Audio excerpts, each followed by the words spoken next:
Hi, ഞാൻ doctor Juhi Das, doctor ഡയറ്റിലെ medical ഓഫീസറാണ്. കുടവയറിൻ്റെ ബുദ്ധിമുട്ടുകൾ എസ്പെഷ്യലി ഈ പ്രായഭേദമന്യേ എസ്പെഷ്യലി സ്ത്രീകളും പുരുഷന്മാരെയൊക്കെ ഒരുപാട് ഫേസ് ചെയ്തുകൊണ്ടിരിക്കുന്ന ഒരു ബുദ്ധിമുട്ടാണ് ഈ കുടവയർ അല്ലെങ്കിൽ ബെല്ലി ഫാറ്റ് എന്ന് പറയുന്നത്. അപ്പോൾ നമുക്ക് ഇന്നത്തെ വീഡിയോയിലൂടെ ഈ ബെല്ലി ഫാറ്റിൻ്റെ കോസസ് എന്തൊക്കെയാണ്, അത് ഏതൊക്കെ തരത്തിലാണ് കാണപ്പെടുന്നത് എന്നൊന്ന് ഡിസ്കസ് ചെയ്യാം. അതുപോലെ തന്നെ ഡോക്ടർ ഡയറ്റിൽ ഒരു ഡോക്ടർ നിർദ്ദേശപ്രകാരം ഒരു ഡയറ്റീഷ്യൻ്റെ സഹായത്തോടു കൂടി തന്നെ കുറച്ച് മാസങ്ങൾ കൊണ്ട് തന്നെ നിങ്ങൾക്ക് 4 to 12 kg കുറയ്ക്കാൻ പറ്റുന്നതാണ്. ഇതിന് കൃത്യമായിട്ടുള്ള ഗൈഡൻസ് നിങ്ങൾക്ക് ഡയറ്റീഷ്യൻ പറഞ്ഞു തരുന്നതാണ്. അതായത് എന്തൊക്കെ ഫുഡ് കഴിക്കണം, അവോയ്ഡ് ചെയ്യേണ്ട ഫുഡ് ഐറ്റംസ് എന്തൊക്കെയാണെന്ന് ഡേ നൈറ്റ് നിങ്ങൾക്ക് കൃത്യമായിട്ടുള്ള ഗൈഡൻസ് തരുന്നതാണ്.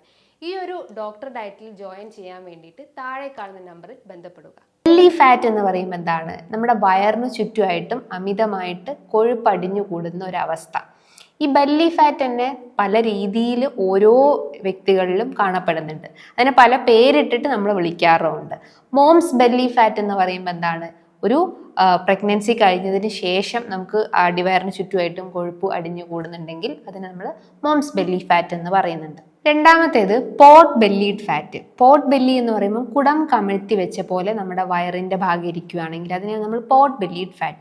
അവിടെ എന്തെങ്കിലും കണ്ടീഷൻസ് ലൈക്ക് ലിവർ ഡിസീസ് ഒക്കെ ഉള്ള ആളുകൾക്ക്, ഫാറ്റി ലിവർ കണ്ടീഷൻസ് ഉള്ള ആളുകൾക്കൊക്കെയാണ് ഈ പറഞ്ഞിട്ടുള്ള പോട്ട് ബെല്ലി ഫാറ്റ് ഉണ്ടാകുന്നത്. അപ്പോൾ ആദ്യം ആ റൂട്ട് കോസ് ക്ലിയർ ചെയ്താലേ ഉള്ളൂ ആ ബുദ്ധിമുട്ടുകൾ നമുക്ക് ക്ലിയർ ഔട്ട് ചെയ്യാൻ പറ്റുള്ളൂ. അപ്പം ഭക്ഷണവും ഡയറ്റും കൃത്യമായിട്ട് ശ്രമിക്കുക. ഇനി രണ്ടാമത്തേത് tired belly fat. Tired belly fat എന്ന് പറയുമ്പോൾ ഇങ്ങനെ രണ്ട് ടയറായിട്ട് അല്ലെങ്കിൽ ഇങ്ങനെ രണ്ട് പാർട്സ് ആക്കിയിട്ട് നമ്മുടെ ആ ഒരു റിബ്സിൻ്റെ താഴെയായിട്ട് വയറിന് ചുറ്റുമായിട്ട് കൊഴുപ്പടിഞ്ഞിട്ടുണ്ടെങ്കിൽ അതിനെയാണ് നമ്മൾ ടയേർഡ് ബെല്ലി ഫാറ്റ് എന്ന് പറയുന്നത്. അതിൻ്റെ മെയിൻ കാരണം എന്ന് പറയുന്നത് ഓവർ ഈറ്റിംഗ് ആണ്. നമ്മൾ അമിതമായിട്ട് ഭക്ഷണം കഴിക്കുമ്പോൾ ഈ പറഞ്ഞിട്ടുള്ള ഫാറ്റ് എക്സസ് ആയിട്ട് അവിടെ ഡിപ്പോസിറ്റ് ചെയ്യും. വിസറൽസിന് ചുറ്റും ഓർഗൻസിന് ചുറ്റുമായിട്ടും ഫാറ്റ് ഡിപ്പോസിറ്റ് ചെയ്തിട്ട് അത് പിന്നെ ഓർഗൻ ഫെയിലിയറിലേക്ക് ലീഡ് ചെയ്യുന്നുണ്ട്. അപ്പോൾ അവിടെ നമ്മളെ ഭക്ഷണ രീതികൾ കൃത്യമായിട്ട് കൺട്രോൾ ചെയ്യാൻ ശ്രമിക്കുക. ഇനി ഞാൻ പറഞ്ഞിട്ടുള്ളതാണ് moms belly fat. Moms belly fat എന്ന് പറയുമ്പോൾ പ്രഗ്നൻസിൻ്റെ ഭാഗമായിട്ട് മസിൽസ് സ്ട്രെച്ച് ആയതുകൊണ്ട് കാണിക്കുന്ന ഒരു ഇമ്പാക്റ്റ് ആണ് മോംസ് ബെല്ലി ഫാറ്റ് എന്ന് പറയുന്നത്. അതേപോലെ തന്നെ ആൻഡ്രോയിഡ് ബെല്ലി ഫാറ്റ് ഉണ്ട്, അതേപോലെ തന്നെ ഗൈനോയിഡ് ബെല്ലി ഫാറ്റ് ഒക്കെ ഉണ്ട്. ആൻഡ്രോയിഡ് ബെല്ലി ഫാറ്റ് എന്ന് പറയുമ്പോൾ അത് പുരുഷന്മാരെ അല്ലെങ്കിൽ പുരുഷന്മാരെ കാണിക്കുന്നതാണ് ആൻഡ്രോയിഡ് ബെല്ലി ഫാറ്റ് എന്ന് പറയുന്നത്. അതായത് പുരുഷന്മാരുടെ ആ ഒരു വയറിന് ചുറ്റുമായിട്ടും അമിതമായിട്ട് കൊഴുപ്പടിഞ്ഞു കൂടുകയും അത് പിന്നീട് ഓർഗൻ ഫെയിലിയറിലേക്കൊക്കെ ലീഡ് ചെയ്യുന്നുണ്ട്. ഇനി ഗൈനോയിഡ് ബെല്ലി ഫാറ്റ് എന്ന് പറയുമ്പോൾ എന്താണ്? അത് സ്ത്രീകളെ കൂടുതലായിട്ടും പ്രിഡോമിനൻ്റ് ആയിട്ട് കാണിക്കുന്നുണ്ട്. അതായത് സ്ത്രീകൾക്ക് പ്രഗ്നൻസിക്ക് ശേഷമായിട്ട് അല്ലെങ്കിൽ മെനോപോസിൻ്റെ ഭാഗമായിട്ടൊക്കെ ആയിട്ട് ഈ പറഞ്ഞിട്ടുള്ള കൊഴുപ്പ് അവിടെയും അടിഞ്ഞുകൂടാനുള്ള ചാൻസസ് ഉണ്ട്. അതേപോലെ തന്നെ നമുക്ക് എന്തെങ്കിലും ഹോർമോണൽ ഫ്ലക്ച്വേഷൻസ് ഒക്കെ ഉണ്ടെങ്കിൽ ലൈക്ക് പ്രഗ്നൻസി ഭാഗമായിട്ട് അല്ലെങ്കിൽ മെനോപോസിൻ്റെ പ്രശ്നം കൊണ്ട്, അതേപോലെ തന്നെ PCOS, തൈറോയിഡ് ഇഷ്യൂസിൻ്റെ ഒക്കെ ഭാഗമായിട്ടൊക്കെ നമുക്ക് ഈ പറഞ്ഞിട്ടുള്ള ബെല്ലി ഫാറ്റ് ക്രിയേറ്റ് ചെയ്യാൻ ചാൻസസ് ഉണ്ട്. അപ്പോൾ ഈ ബെല്ലി ഫാറ്റ് വരുന്നതിൻ്റെ കാരണങ്ങൾ നോക്കുകയാണെങ്കിൽ ഒന്നാമത്തേത് ഇൻസുലിൻ റെസിസ്റ്റൻസ് എന്ന കണ്ടീഷൻസ് ആണ്. ഇൻസുലിൻ റെസിസ്റ്റൻസ് എന്ന് പറയുമ്പോൾ എന്താ? ബോഡിയിൽ ഉണ്ടാവുന്ന അമിതമായിട്ടുള്ള ഗ്ലൂക്കോസിനെ ഇൻസുലിൻ ഐഡൻറ്റിഫൈ ചെയ്യാതെ വരുമ്പം അത് ഓട്ടോമാറ്റിക്കലി ഫാറ്റ് ആയിട്ട് കൺവേർട്ട് ചെയ്തിട്ട് ഈ പറഞ്ഞിട്ടുള്ള ഓരോ അവയവങ്ങൾക്ക് ചുറ്റുമായിട്ടും സ്റ്റോർ ചെയ്ത് വെക്കുന്നു. ഇപ്പം ലിവറിന് ചുറ്റുമായിട്ടും സ്റ്റോർ ചെയ്യുമ്പോൾ അതിനെ ഫാറ്റി ലിവർ, ഓവറിക്കാണെങ്കിൽ PCOD കണ്ടീഷൻസ്, യൂട്രസിനാണെങ്കിൽ ഫൈബ്രോയിഡ്, അങ്ങനെ ഓരോ അസുഖങ്ങളായിട്ട് നമ്മൾ പേരിട്ട് വിളിക്കുന്നു. പക്ഷേ അതിൻ്റെ ഉള്ളിൽ നടക്കുന്ന പ്രക്രിയ ഓൾമോസ്റ്റ് സെയിം തന്നെയാണ്. അപ്പം ഈ ഒരു ഇൻസുലിൻ റെസിസ്റ്റൻസിൻ്റെ ഭാഗമായിട്ടാണ് നമുക്ക് ഒരുവിധം ലൈഫ് സ്റ്റൈൽ ഡിസോർഡേഴ്സ് എല്ലാം നമ്മളെ അഫക്റ്റ് ചെയ്യുന്നത്. അപ്പോൾ അവിടെ എന്താണ് സംഭവിക്കുന്നത്? ഈ പറഞ്ഞിട്ടുള്ള ഫാറ്റ് അമിതമായിട്ട് ഡിപ്പോസിറ്റ് ചെയ്യുമ്പം അവിടെ ഉണ്ടാവുന്ന ഓർഗൻസിലേക്ക് ഫെയിലിയർ സംഭവിക്കുന്നു, സർക്കുലേഷൻസ് ബ്ലോക്ക് ആവുന്നു, അത് കംപ്ലീറ്റ് ആയിട്ട് ഡാമേജ് ആവാനുള്ള ചാൻസസ് ഉണ്ട്. അപ്പോൾ ഇൻസുലിൻ റെസിസ്റ്റൻസ് കുറയ്ക്കുന്ന ഭക്ഷണ രീതികൾ അല്ലെങ്കിൽ ആ ഒരു മെത്തേഡ് നമ്മൾ ഫോളോ ചെയ്യാൻ ശ്രമിക്കുക. അത്യാവശ്യം ഫൈബേഴ്സ് കഴിക്കുക, ഹെൽത്തി ഫാറ്റ്സ് ഉൾപ്പെടുത്തുക, പ്രോട്ടീൻസ് നല്ലപോലെ ഉൾപ്പെടുത്താൻ ശ്രമിക്കുക, ഫ്രൂട്ട്സും വെജിറ്റബിൾസും നന്നായിട്ട് കട്ട് ചെയ്തിട്ട് കഴിക്കാൻ ശ്രമിക്കുക, ജ്യൂസി ഫോം അവോയ്ഡ് ചെയ്യാൻ ശ്രമിക്കുക.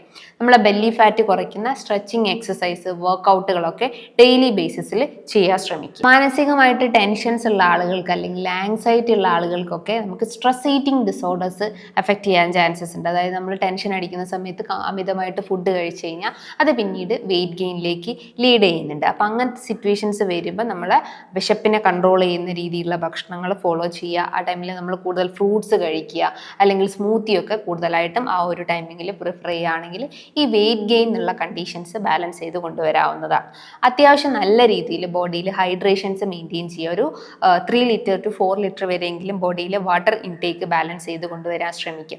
അതോടൊപ്പം തന്നെ നമ്മൾ മറ്റുള്ള ഡയറ്റ് കാര്യങ്ങൾ ഫോളോ ചെയ്ത് കഴിഞ്ഞാൽ ഒരുവിധം ഈ പറഞ്ഞിട്ടുള്ള ബെല്ലി ഫാറ്റ് കണ്ടീഷൻസ് ഒക്കെ ബാലൻസ് ചെയ്യാവുന്നതാണ്.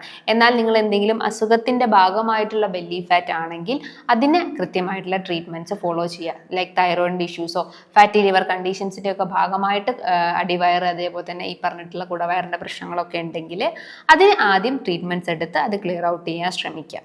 അതേപോലെ തന്നെ നിങ്ങളെ ഭക്ഷണത്തിൽ ബാലൻസ്ഡ് ആയിട്ടുള്ള ഡയറ്റ് ഫോളോ ചെയ്യാൻ ശ്രമിക്കുക. കാർബോഹൈഡ്രേറ്റ്സ്, പ്രോട്ടീൻസ്, ഫാറ്റ്, ഫൈബേഴ്സ് ഇതൊക്കെ ഒരു ബാലൻസ്ഡ് ആയിട്ട് ഫോളോ ചെയ്യാൻ ശ്രമിക്കുക.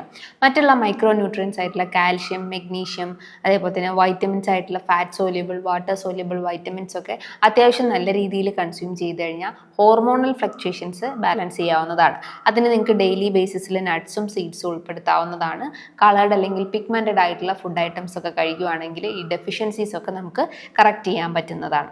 ഈ പറഞ്ഞിട്ടുള്ള കാര്യങ്ങൾ കൃത്യമായിട്ട് നിങ്ങളൊന്ന് ഫോളോ ചെയ്ത് കഴിഞ്ഞാൽ തന്നെ ഈ ഒരു ബെല്ലി ഫാറ്റിൻ്റെ പ്രശ്നങ്ങളൊക്കെ നമുക്ക് കുറച്ച് മാസങ്ങൾ കൊണ്ട് തന്നെ ബാലൻസ് ചെയ്യാവുന്നതാണ്. ഈ ചായ കാപ്പി കുടിക്കുന്ന ശീലങ്ങളൊക്കെ ഉണ്ടെങ്കിൽ അതിന് പകരമായിട്ട് നിങ്ങൾ കുറച്ചുകൂടി ഗ്രീൻ ടീ ഒക്കെ പ്രിഫർ ചെയ്യുക. അതേപോലെ തന്നെ ഫ്ലാക്സ് സീഡ്സ്, ചിയ സീഡ്സ് ഒക്കെ ഡെയിലി ബേസിസിൽ ഭക്ഷണത്തിൽ ഉൾപ്പെടുത്തി കഴിഞ്ഞാൽ ആ ഫാറ്റൊക്കെ നമുക്ക് ബേൺ ഔട്ട് ചെയ്യാൻ സഹായിക്കുന്നതാണ്.